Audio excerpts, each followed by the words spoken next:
E meus irmãos, boa noite. Que a paz do Mestre Jesus esteja nos nossos corações. Eu espero que vocês tenham tido uma semana de muita paz, de muita serenidade, que possam ter vencido aí as dificuldades, se por acaso surgiram. Estamos hoje, então, fazendo a lição de número 21 do livro da Joana de Ângeles, Seja Feliz Hoje. A lição intitulada Inquietações. É um tema que é muito importante para nós no nosso cotidiano, porque quem não está inquieto?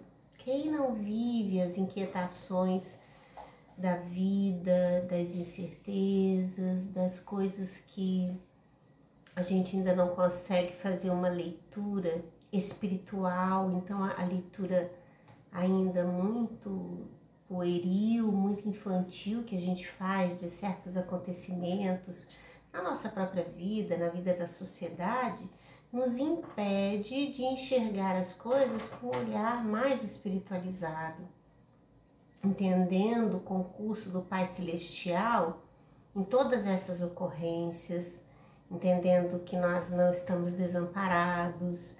Enfim, essa ausência de maturidade espiritual nossa diante das coisas faz com que fiquemos inquietos. Os processos de ansiedade, a dificuldade que a gente tem de dormir, o medo que toma conta da gente com tudo, isso tudo é resultado desse estado íntimo da alma que ainda não consegue se situar nesse processo de vida de forma mais apaziguada. Joana de Ângeles vai colocar para nós aqui nessa lição das dificuldades da vida material, que são muitas, né? Os desafios que nós temos que enfrentar na vida material, eles são grandes, são obstáculos inúmeros para a gente poder vencer.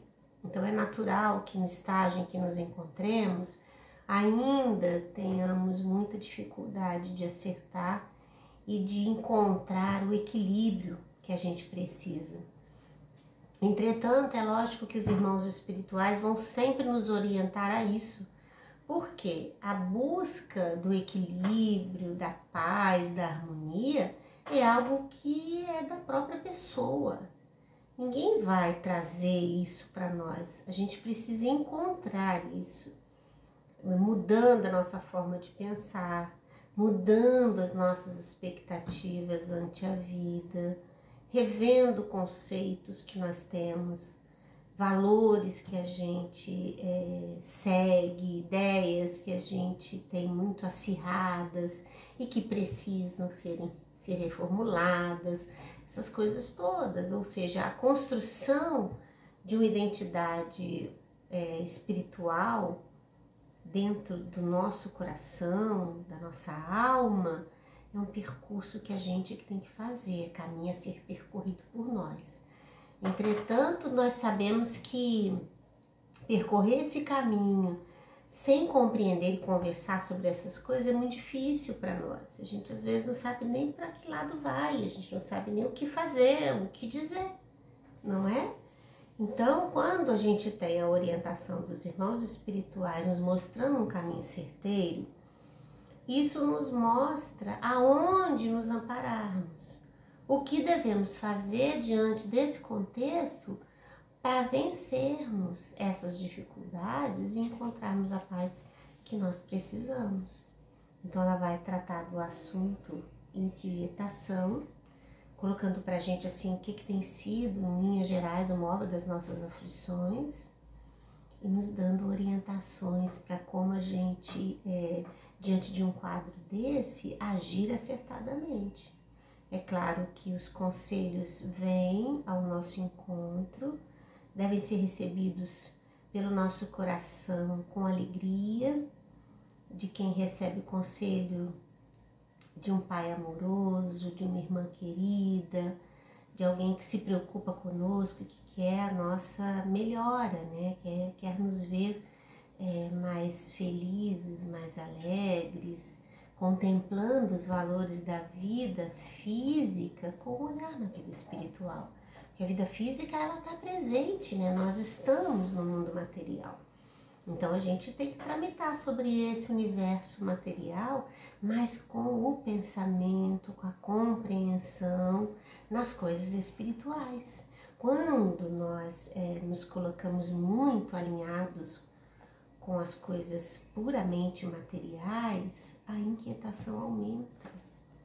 Porque as coisas estão difíceis, não é? Não estão fáceis. Num processo de transição planetária, onde as questões do comportamento ainda muito vicioso, sem moralidade, está muito presente. Então a gente vai vivenciar, a gente vai ouvir coisas que nos chocam, a gente vai sentir um amargor diante do comportamento alheio que nos fere. A gente vai ficar sem esperança quando percebe que o mundo está repleto, né, de corrupção, de coisas assim, do comportamento ainda muito primitivo do ponto de vista moral.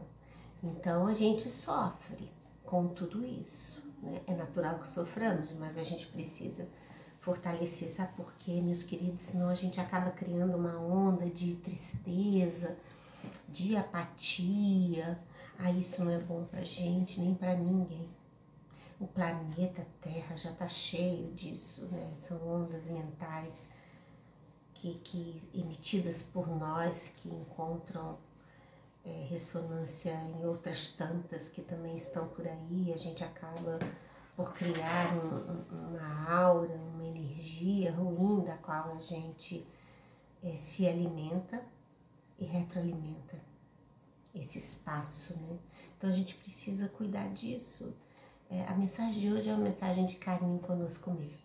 Vamos a ela então, tem muita coisa aqui que eu destaquei, importante a gente pensar. Então vamos lá, ela começa a dizer pra gente assim que a gente se aflige com as situações de violência de todo porte, que ameaça a estabilidade social, que ameaça a estabilidade econômica e moral do planeta. Ela coloca que essa violência visível e assustadora, esse aqui é o ponto principal quando ela fala, porque é lógico que a gente tem noção, é só olhar os telejornais, né, ver na internet, enfim, que a gente vê que o interesse materialista tem levado as pessoas a um comportamento sem ponderabilidade, sem moralidade, uma coisa feia, triste, violenta. Então isso aí tá claro, mas olha o interessante que ela coloca. Ela diz assim na frase seguinte: essa violência visível e assustadora, porém, é resultado de outras expressões não menos temerárias, tais como, aí ela fala, o desrespeito moral na família, as lutas contínuas entre os cônjuges ou parceiros, as agressões verbais e físicas entre os irmãos e, por extensão, na escola, no local de trabalho, em toda parte.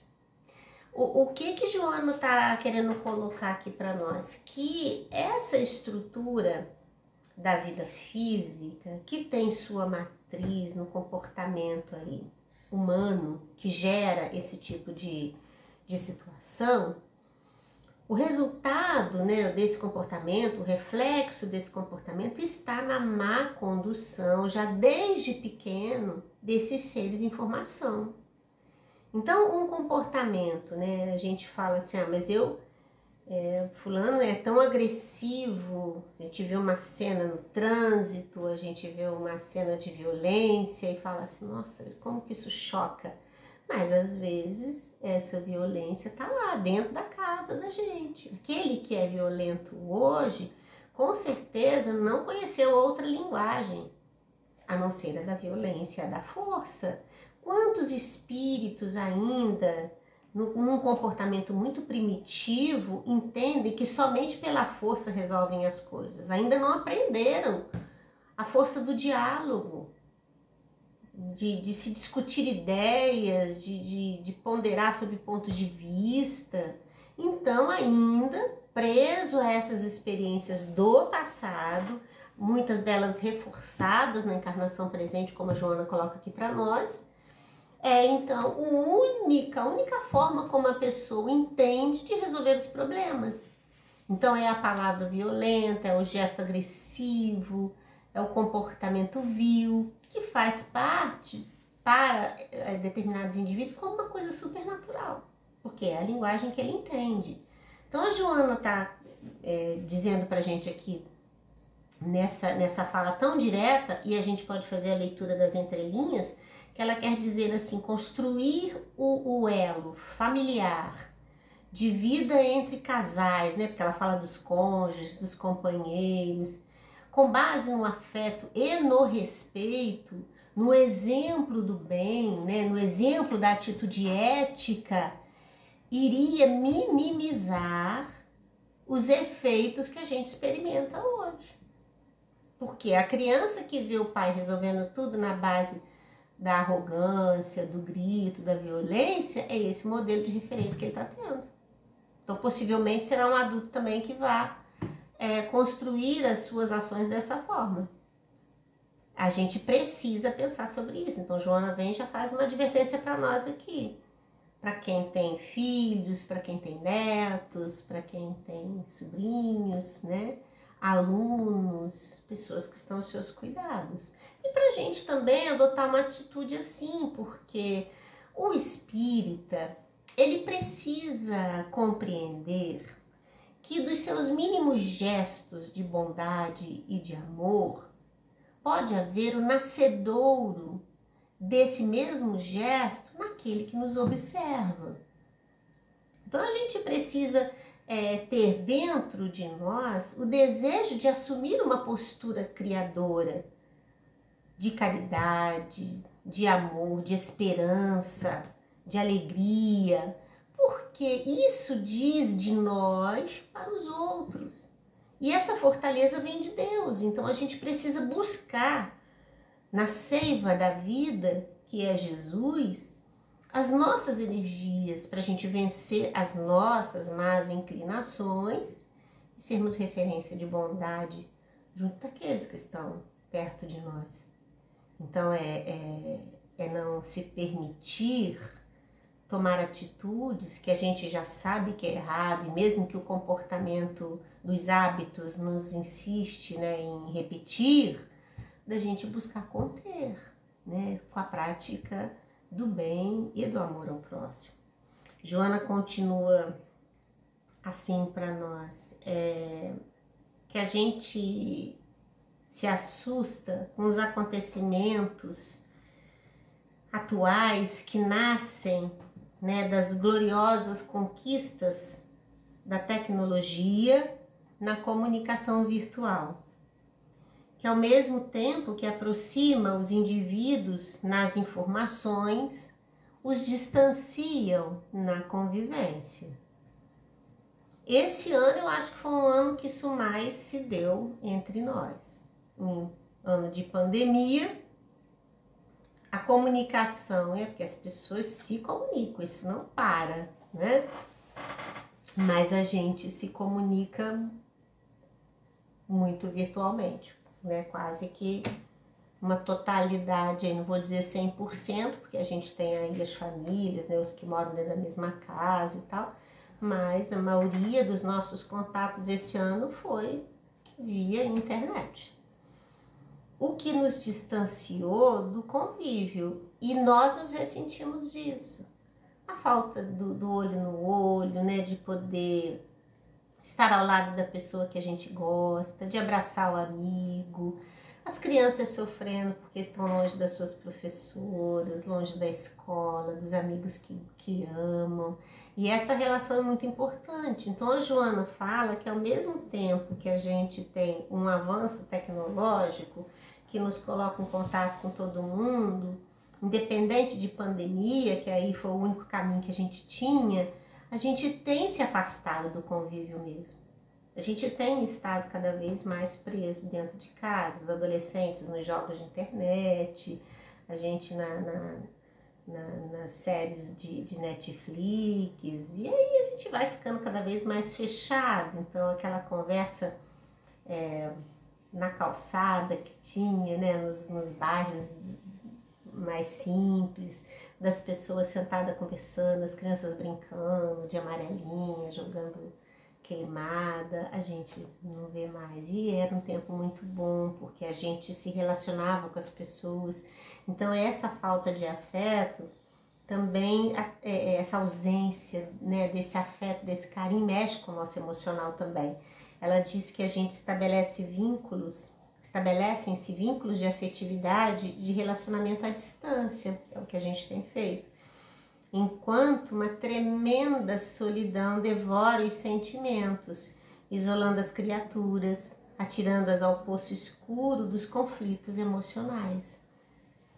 Volto a dizer que a gente esse ano viveu e estamos vivendo aí essa situação de pandemia com muito afastamento dos outros, e isso é um sofrimento muito grande para todos nós. A gente vê tudo muito acentuado, né? A pessoa que era mais tristonha, ela tem a tendência de ficar mais triste com isso. A pessoa que era mais agressiva tem a sua agressividade exacerbada. A pessoa que era apática, né, também tem essa apatia mais fortalecida. As coisas que nos caracterizam a alma, elas se tornam mais intensas, porque a gente está sendo colocado em xeque com as nossas próprias emoções, tendo que administrar as nossas próprias emoções. O cotidiano de fora de casa, daquela correria que a gente às vezes nem se dava conta do que sente, porque estava ali atrás de uma atividade, outra coisa, a noite chega, vamos dormir, porque o dia seguinte vem aí trazendo tudo de novo. Aquela coisa um pouco frenética, louca, que distanciava a gente desse encontro conosco mesmo, no estado de pandemia, nos pôs em xeque com isso. Aí a gente, opa, mas espera aí, por que eu sinto isso, né? Então dores antigas voltam à lembrança, pensamentos que a gente achava que já tinha vencido voltam outra vez, e aí a gente vai se redescobrindo. Mas existe uma beleza muito grande nisso, porque é só através dessa descoberta de nós próprios que a gente vai conseguir vencer essas dores. Não adianta nada a gente querer abafar aquilo que nos fere. Não adianta nada querer esconder as dores que a gente tem, parecer para os outros que a gente está bem, sorrindo o tempo todo, se lá no fundo a alma continua com a inquietação. Tratar essa inquietude é amar a nós próprios, descobrir em nós próprios a oportunidade de enfrentar essa realidade da nossa natureza, né, ainda muito primitiva moralmente, mas se colocar em prontidão e alegria para vencer isso. Afinal de contas, a gente quer ser feliz, a gente não quer ficar perdurando essa dor, né, por muito mais tempo. Sabe Deus lá quantas encarnações essas dores todas nos acompanham. A gente precisa vencer isso, não é? Ela continua assim para nós. Este é um período de paradoxo, ou seja, de contradições, em que se misturam as alegrias com as lágrimas, e no qual, ao lado das expectativas de bem-estar, as tragédias se manifestam inesperadamente. Encantamentos e decepções abraçam-se num suceder de ocorrências perturbadoras. É isso que a gente está sentindo, não é? Essa efervescência dessas coisas que estão no nosso coração. Aí, meus irmãos, é natural que em meio a isso tudo a gente sinta um descompasso de coisas, uma sensação de vazio, um desejo de choro incontido, começam a aparecer as doenças, né? é o reumatismo, é a pedra no rim, é a dor de cabeça, as situações gástricas, né, o refluxo, e aí vai, por aí vai. As dores na coluna, as dores no quadril, os problemas de alergia, as otites, aí começa. Porque o corpo, a alma tá ali, em frente a essas coisas todas, né? Distante aí como está do cotidiano, como falei para vocês, e aí ela vai segurando essa energia toda, chega um ponto que isso não aguenta e começa o corpo, né, que tá ali ligado à alma, a manifestar os sintomas do desequilíbrio da alma. Por isso que é importante a gente tentar apaziguar o coração, senão a gente acaba ficando mal mesmo, né? Fartando aí, tendo uma coisa mais grave, porque não consegue controlar isso. É preciso entender que a gente não tem que ficar num trabalho de contenção disso. É viver isso, entender a intensidade dessas emoções, mas buscar em Jesus a solução. Jesus é o médico dos médicos, é Ele que há de ouvir as nossas dores, é Ele que há de acalmar as nossas angústias, é Jesus, ninguém mais. Então é com Ele que a gente tem que contar. As nossas orações precisam estar direcionadas a Jesus, para que Jesus possa nos estender as mãos, e Jesus fará isso por nós, com certeza fará. Já tem feito, é que a gente não entende. A gente não consegue absorver nem sentir a presença dos benfeitores espirituais, mas a gente tem ao nosso lado, né? Ela continua assim, olha, perguntas desanimado, quando o ser humano se resolverá pela opção do Evangelho de Jesus. Nele, em Jesus, encontras o mais perfeito código de ética, de boas maneiras e de comportamento. Ela coloca aqui para nós uma angústia que eu acho que tem estado no coração da maioria de nós, né?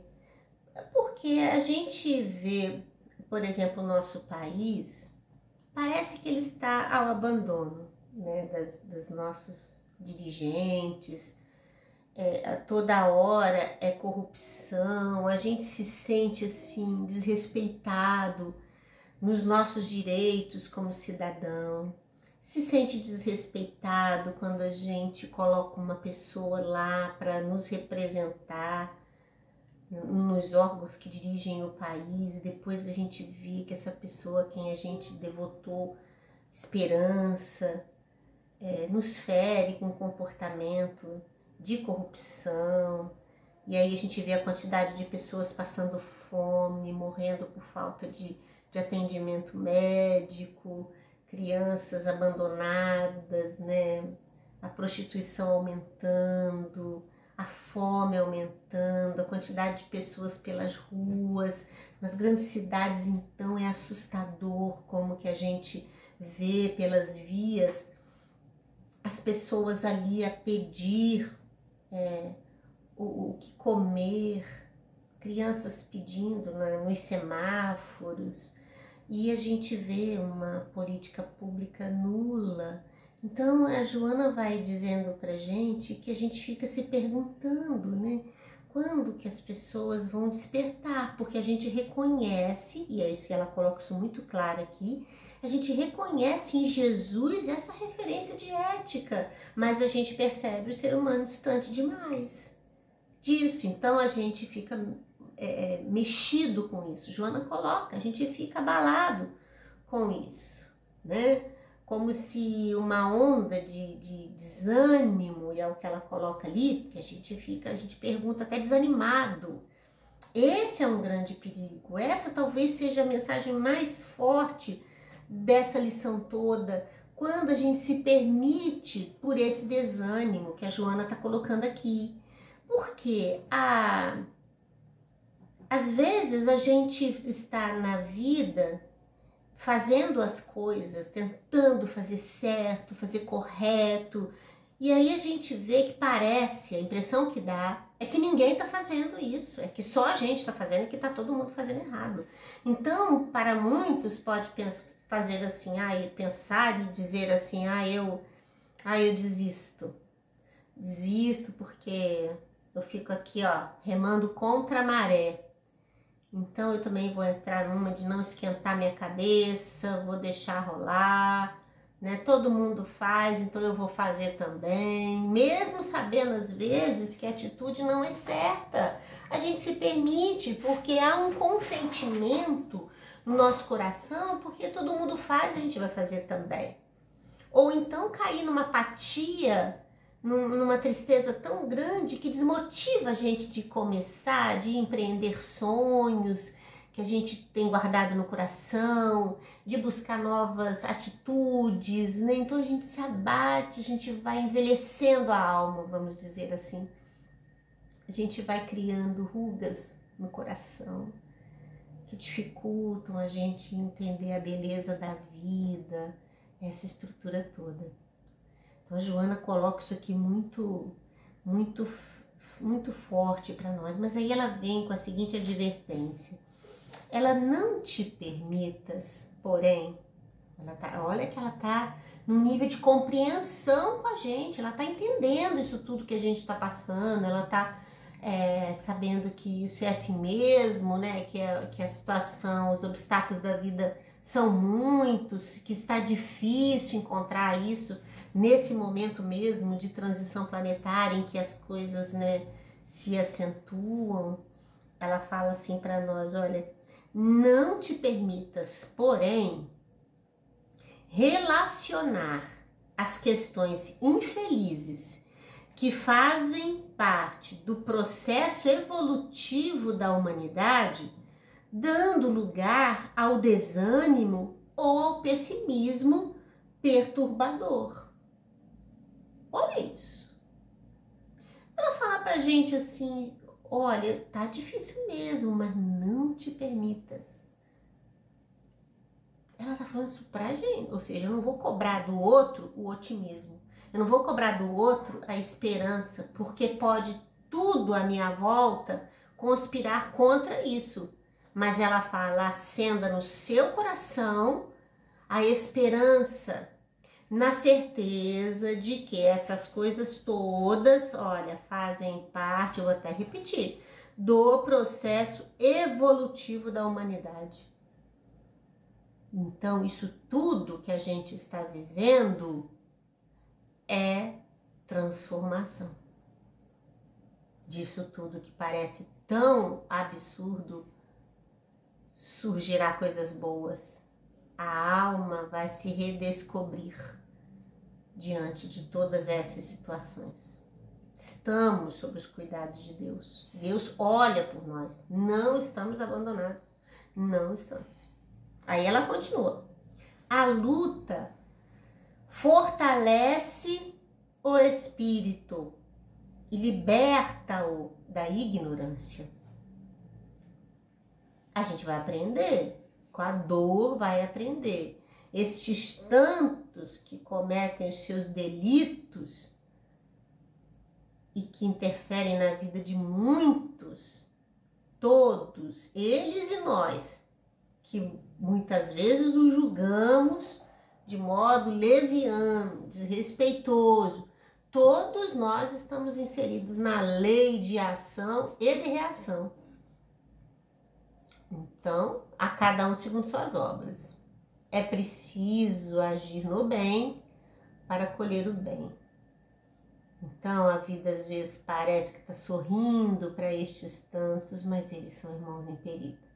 Mas nós também. Se a gente se deixar envolver por essa onda de descaso, né, de vergonha moral, essas coisas todas. Ela continua: para e reflete com otimismo em torno das infinitas possibilidades de amor e de luz que o conhecimento da imortalidade te faculta. E nós aqui, nessa frase dela, nós estamos fazendo o inverso disso aqui. Porque quando ela fala assim, que é pra gente, diante desse panorama social, humano, político, diante desse panorama caótico, e é fato, se diante disso a gente não aproveitar a oportunidade para construir virtudes a partir daí, aí a gente está se perdendo nas possibilidades de crescimento que a gente tem. Porque se a gente entra num estado de julgamento, de abatimento, de falta de esperança, isso tudo tem feito muito mal para nós. Se a gente olha essas coisas com o olhar da imortalidade, que é o que ela destaca para nós, a gente vai ver que todos nós estamos em processo de reparação das nossas faltas e de construção de identidades novas. E que para isso a gente precisa aproveitar as oportunidades que a vida nos dá.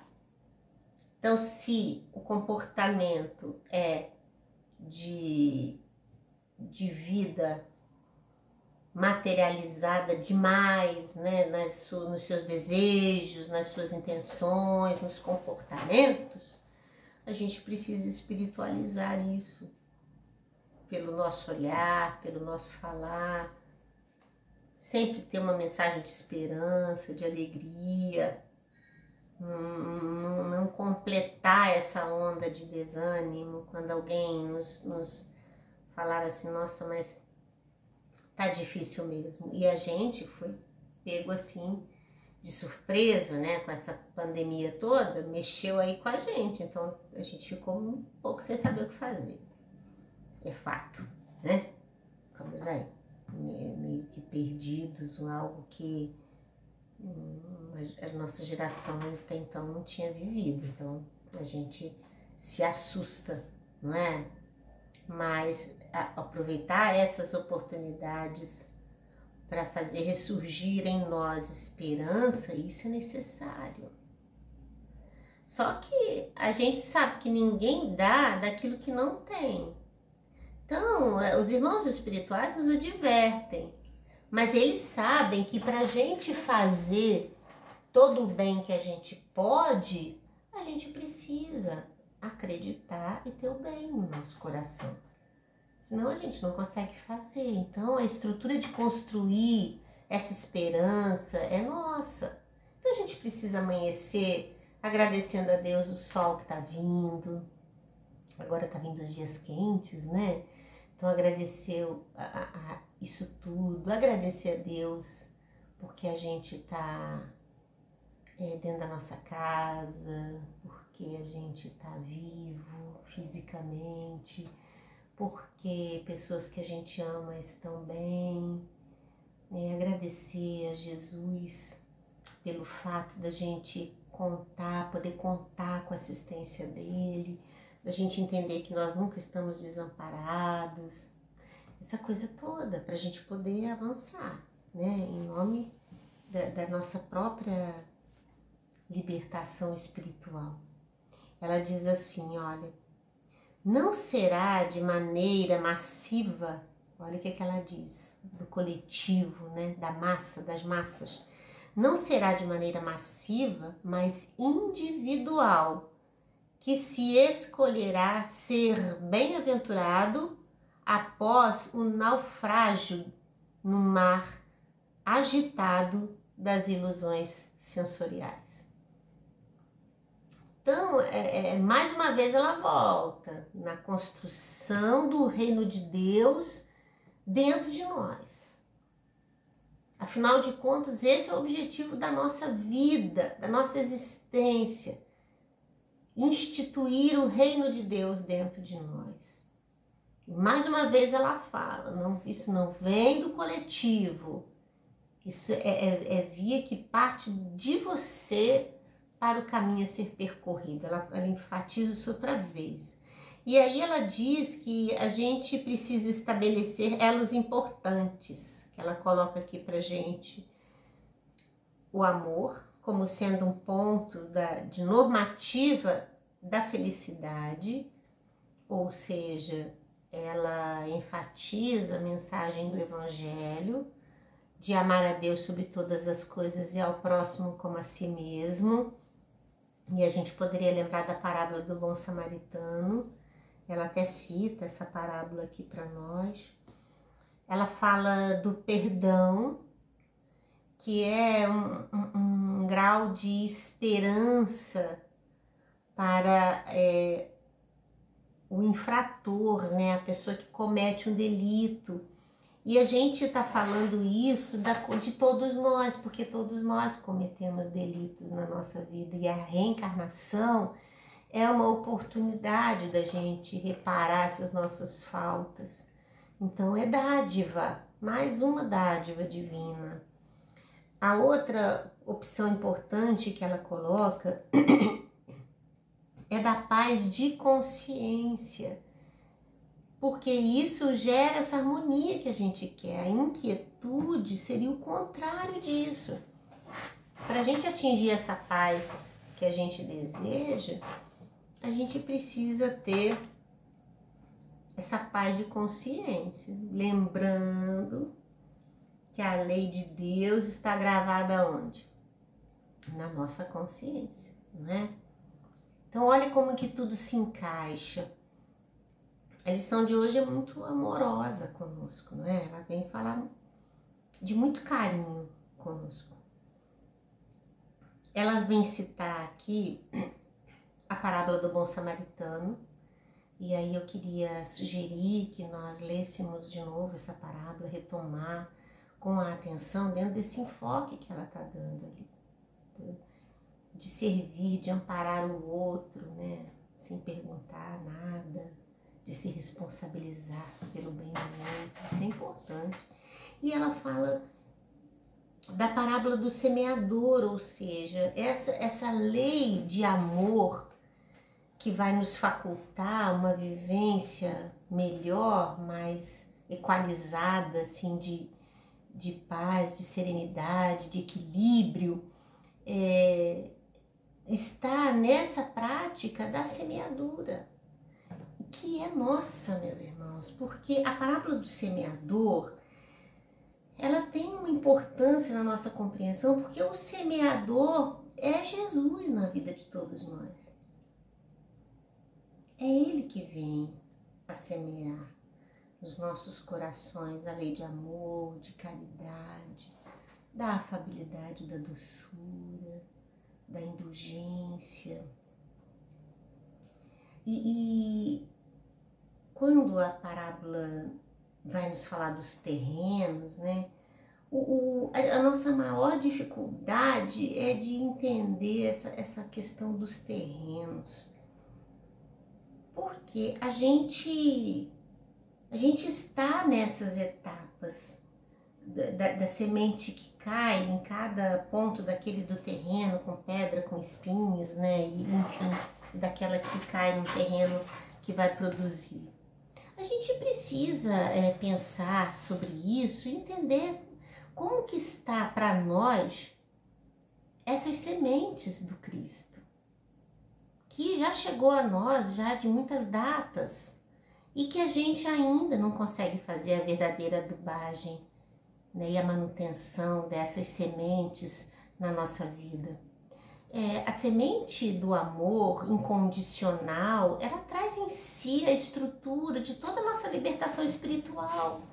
Então a gente precisa encontrar as características dessa semente e expandi-la em nossas vidas. Ao mesmo tempo que a gente se permitir tocar por essa mensagem, a gente precisa ser esse elo de transmissão dela. Então a gente recebe aqui e transmite ali. Claro que nós não somos Jesus. Jesus é nosso guia modelo e toda a estrutura vem dele. Mas a gente pode servir, né? Com certeza pode. Ela diz assim, finalizando aqui, que a gente nunca deve temer nem duvidar quanto ao processo de iluminação. Então a iluminação existe, ela está ao nosso lado, até nesses momentos de conflito que a gente vive. Ela fecha, faze a tua parte e confia na sementeira da verdade. Então, Jesus, ele trouxe até nós essa libertação pela mensagem, pela vivência, e a gente precisa confiar nisso. A gente não pode se permitir abater ou desanimar. A mensagem hoje é de alegria. Ela fala: jamais caminharás a sós, porque aqueles que se lhe devotam recebem-lhe a ajuda e o apoio. Ela está falando de Jesus. Então, se a gente busca a Jesus, nós receberemos dele o apoio que a gente precisa para nos fortalecer e para fortalecer as pessoas que estão à nossa volta. Eu vou fechar o estudo de hoje com uma lição que está no livro Jesus no Lar. Essa lição chama o servo inconstante.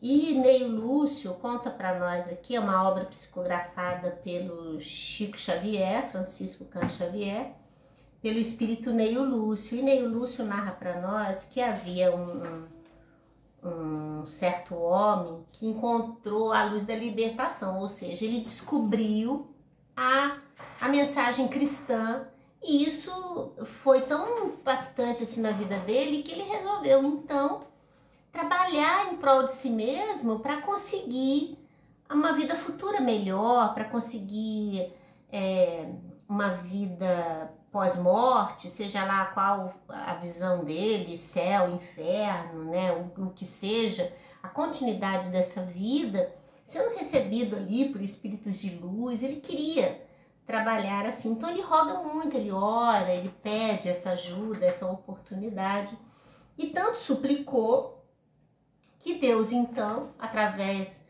da inspiração, pela providência divina, foi ajudando esse homem a experimentar situações no seu cotidiano para que ele pudesse desenvolver o senso de organização, para que ele pudesse compreender nas relações humanas essa lei de amor que era necessária, para que ele pudesse exercer a caridade, para que ele pudesse desenvolver a área da intelectualidade. E esse homem em questão, ele tinha uma habilidade para escultura. Então, a espiritualidade, a vida da gente é assim, né? A gente nasce com características nossas, né? Oriundas aí de vidas passadas, e é natural que a gente vá construindo a nossa vida física dentro daquilo que nos chama atenção, que nos organiza as ideias, que nos fala a alma. É assim que nascem as profissões, é assim que nascem as nossas escolhas. Então, este homem, ele tinha ali uma vertente de escultor. Então, a espiritualidade se aproveitou disso e colocou ele, então, para trabalhar junto com colaborar com um antigo mestre de escultura na construção, né, na elaboração de mármore valioso. Aí ele foi, arrumou esse emprego, né, a vida vai conduzindo, ele foi lá por inspiração divina, arrumou esse emprego, começou a trabalhar lá, mas logo ele se incomodou com aquilo, achou que a pessoa que cuidava dele ali era muito ríspido, intratável, e aí ele pede demissão e sai dali, porque ele achou que não dava para conviver com aquela pessoa que era o responsável por ele. Não conseguiu compartilhar aquelas convivências ali. Aí ele sai, arruma um outro emprego. Ele vai trabalhar então com um velho escultor. Olha como que o caminho vai sempre ali trilhando, né? Pela inspiração, aptidão, quer dizer, a vida concorrendo para que ele pudesse se equilibrar, para que ele estivesse feliz dentro daquilo que ele tinha como habilidade já despontada ali, talvez de outras encarnações. Aí ele vai, arruma um outro emprego para trabalhar com um velho escultor em utilidades de madeira. Aí o homem o recebe, o orienta, coisas muito bonitas eram feitas e tal. E aí ele começou a trabalhar ali, mas logo ele não conseguiu ficar. E pede demissão e se afasta dali, dizendo que não havia condições de suportar aquela pessoa. Então fechou aquela porta ali também para ele. Aí a vida segue, ele vai e é levado de novo ao contato de um outro escultor que trabalhava na construção de colunas. colunas trabalhadas, né, com um detalhe de beleza, e aí ele foi para trabalhar lá com essa pessoa. Chegando lá para trabalhar, recebeu as orientações, né, um aprendizado importante para ele, mas logo não conseguiu ficar e saiu de novo, e dessa vez a justificativa é que ele não tolerava as exigências que ele recebia do chefe dele. As coisas andam, a vida segue, ele arruma outro emprego. Ele vai trabalhar então com um outro escultor que trabalhava na elaboração de arcos festivos. Era aquela coisa da criatividade, da beleza, né? Para momentos que iriam encantar pessoas, lugares. Ele foi trabalhar ali. Chegou lá, mais uma vez, o que ele fez, meus irmãos? Ele abandonou aquele serviço. Qual foi a justificativa dessa vez? Que o chefe dele era um homem violento e irritadiço, e ele não ia se submeter a isso. Aí ele foi, arrumou o último emprego dele. Foi trabalhar com um homem que fazia arcas preciosas, coisas lindas, de traçado delicado, que ele poderia desenvolver a inspiração. Imagina só, né, da alma que já tem essa vertente para a arte, o quanto que poderia produzir ali. Assim ele foi. Mas o que ele fez de novo? Pediu demissão, porque ele, alegando dessa vez que a pessoa com quem ele tinha que conviver era desalmada e cruel. Foram muitas oportunidades de emprego, de contato. E aí o que aconteceu?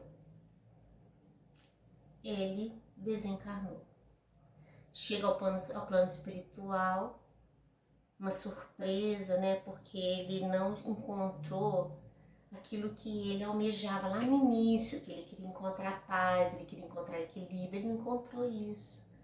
A própria aura dele era uma aura escura, sombria, né? De quem está sempre insatisfeito, está sempre vendo dificuldade em tudo. Enfim, aí ele é recebido, né, pelos amigos espirituais. Ele questiona, né, dessas dificuldades todas, chora muito, dizendo que ele tentou, que ele se esforçou, mas que os obstáculos eram muitos, as pessoas eram muito difíceis, que ele não conseguia conviver com os defeitos do outro, com as dificuldades que se apresentavam, que ele tinha dentro do coração dele o desejo de fazer o melhor realmente, mas que foi muito forte essas coisas, ele não conseguiu. Então o mensageiro observa essa tristeza toda dele, mas diz para ele o seguinte: o Pai, Deus, né, chamou-te a servir em teu proveito e não a julgar. Chamou a servir em teu proveito, porque ele queria desenvolver o reino de Deus dentro do coração dele. Mas aonde que a gente vai desenvolver o reino de Deus se não é no contato com os outros? Se não é na prática do amor, da caridade? Aonde vai ser, não é? E continua: cada homem dará conta de si mesmo a Deus. Ninguém escapará à justiça divina, que se pronuncia no momento preciso. Ele então, um olhar de muita tristeza, né, reconhece a falta que teve, a tristeza que teve, um comportamento incontido.